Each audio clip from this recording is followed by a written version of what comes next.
छत्रपती शिवाजी महाराज की जय। आता आम्ही चाळीसगावला छत्रपती शिवाजी महाराजांच्या छत्रछायेखाली उभे आहोत। आम्हाला IMA चे अध्यक्ष भेटलेले आहेत, निमाचे अध्यक्ष भेटलेले आहेत। आपण त्यांच्याशी ओळख पण करून घेऊ आणि त्यांचं काय मत आहे निर्भय महाराष्ट्र पार्टी, तिची कार्यप्रणाली आणि ती कशी थेट जनतेच्या हृदयात कशी घुसते किंवा त्याच्या हृदयातले प्रश्न कसे मांडते, त्यावर त्यांची प्रतिक्रिया ऐकायची मला।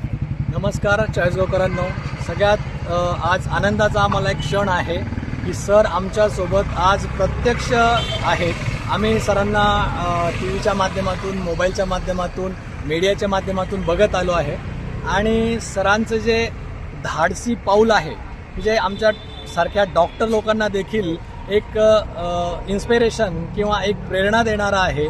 आणि सरांचे जे कार्य आम्ही बघितलेत, आतापर्यंत TVवरच बघत होतो किंवा मोबाईलवरच बघत होतो, पण आज प्रत्यक्ष अचानक सरांची भेट झाली आणि असा एक कर्तृत्ववान पुरुष एका महान योद्ध्याच्या चरणाशी आम्ही इथं उभा आहोत आणि दोघं हे एक चांगलं कार्य करणारे लोक आहेत।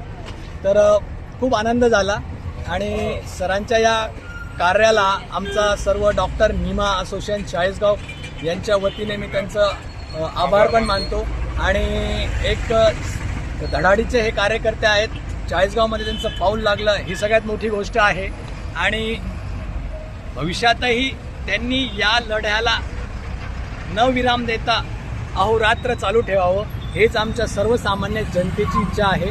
जनतेच्या प्रश्नांना वाचा फोडणारे हे असे एकमेव असे आम्ही क्रांतिकारी बघितले आहेत की आमच्यासारखा डॉक्टर देखील त्यांच्या या कार्याच्या मोहात पडलेला आहे आणि भविष्यातही आम्ही त्यांच्या या कार्याचा जो उहापोह आहे आम्ही हा सर्वांमध्ये करणार, नक्कीच करणार आणि सरांना आम्ही शुभेच्छा देतो आणि भविष्यातही सरांनी कोण म्हणतं डॉक्टर जितेंद्र भावेंच्या निर्भय महाराष्ट्र पार्टीच्या आणि ऑपरेशन हॉस्पिटलच्या विरोधात आहे। जे म्हणणार आहेत ना त्यांनी खरंच आत्मपरीक्षण करणं गरजेचं आहे आणि मी खरंच सांगतो, तुम्ही पण आमचे भारतीय बांधव आहात बाबांनो, चुकताय म्हणून ठोकले जात आहे, चुकू नका। तुम्ही माझे भाऊ आहात, भारत माझा देश आहे, सारे भारतीय माझे बांधव आहेत। काय मागतोय मी?